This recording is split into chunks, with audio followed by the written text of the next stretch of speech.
What I'm going to do for you today is start with some clash of a lot of the ridiculous things that Pat said, and I'm going to move into 2 points.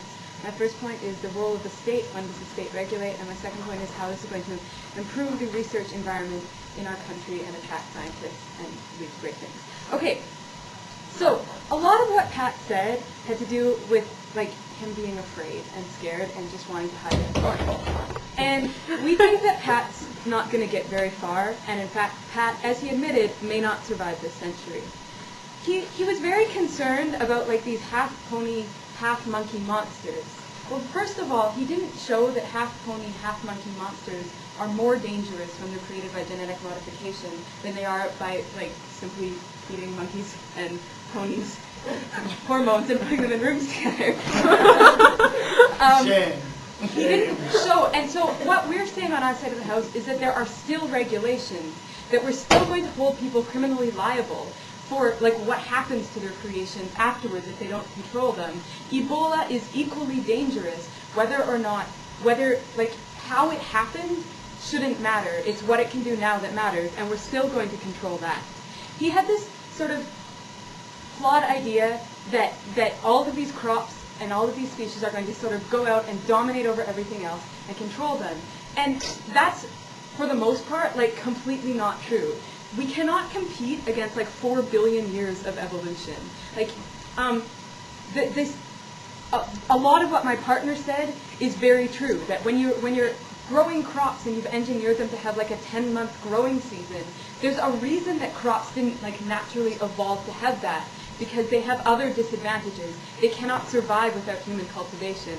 Things like that. Sure, Dylan. Yes, but man, this is the very point that before all we had to check our scientific ambitions was nature. Now with no longer having Sit that, down. we can have even Sit more down. science. That's not true at all, though. There's so many other methods to do these things that people are going to use instead. And so you're either going to take like Pat's method and like regress 50 years and eliminate the methods of research that we've been using as well as this, or you can actually accept that and move forward and get knowledge. Because let's face it, like humans aren't like respecting the natural order of things. We go out and we do damage the planet, and we do affect the planet. And as Pat said, we're destroying our world, but I don't think that Pat would ever argue that we should never have used biofuels, that we should never have invented cars, we shouldn't be using electricity and all of those things. We should just go back to living in caves, because that way, like, the dolphins will be happy.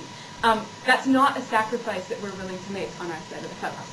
Okay, he also talked about Percy Schmeiser, and in the words of my partner, Percy Schmeiser was a fucking liar.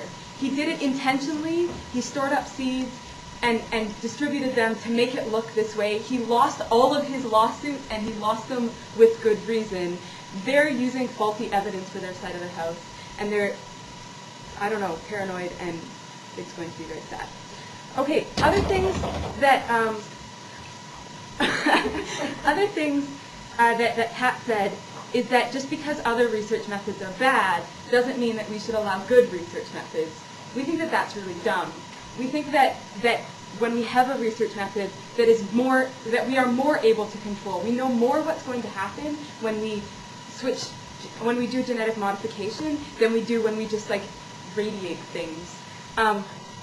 We know more what's going to happen. We have more control over genetic modification than we do over crossbreeding, for example. So when Pat says, let's only use techniques that we understand, Pat is like completely regressing and going backwards, and Pat is never going to move forward.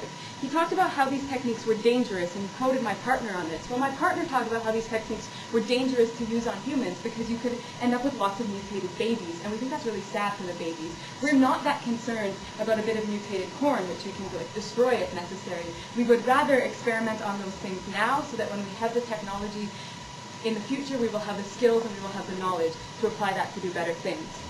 And that's sort of his point about the benefits of knowledge and knowledge for its own sake. And I consider myself an expert on that because I'm in math. Okay, so moving on to my points. So the role of the state, when do we regulate? We regulate when there is a specific harm. Pat never showed a specific harm. All he showed was this risk of things getting out. Well, Pat, there's risks of lots of things getting out, and we don't eliminate that. What we need to do is make stricter laws, hold people to account when things do get out, so that the guy who like lets his monkey, what was it? It was a monkey and a pony? Yeah. When he lets him out, then he can't keep going and breeding things because he's locked up in jail or something. We need to regulate the actual harms and not the things that we just are afraid of at this point. Sure, Dylan. Ma'am, if you acknowledge that it's dangerous with humans and you're saying there's a lot of reasons not to do it, why aren't you stopping there? Sit down.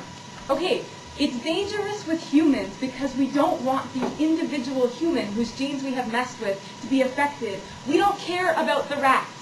Okay? We don't care if we ruin the rat's life and if the rat ends up like visually impaired or he can't go to school and he can't lead a fulfilling life. We don't care, he's a rat.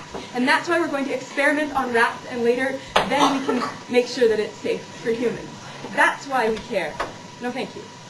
So when we should regulate is when there is a clear harm, not when there is a fear, not when there is a risk that things are going to get out. That's when we take steps to make sure that things don't get out. This can be done without making sure that those things don't exist at all. Okay, what is the other benefit to this? It's going to improve the research environment. It's going to give us competitive advantage over other countries because people who are on the front edge of technology and the front edge of science can come here to practice these things. And so long as they don't break our other laws and let their liantelopes eat their neighbors, then they're not doing any harm. We think that this is good. We think that it's very good for us to be able to get these sorts of people who are willing to innovate, to try things that have never been done before. We think that these people who are researching in these areas, not only are these areas useful for us for all the reasons that my partner pointed out, that these are creating, and this is in direct opposition to what Pat said. He said, we may not survive this century. Well, what we can be doing with genetic modification is creating tools to survive. What we've been doing with genetic modification is creating plants that use soil more efficiently, that require fewer pesticides and less pollution, that make biofuels that burn more cleanly.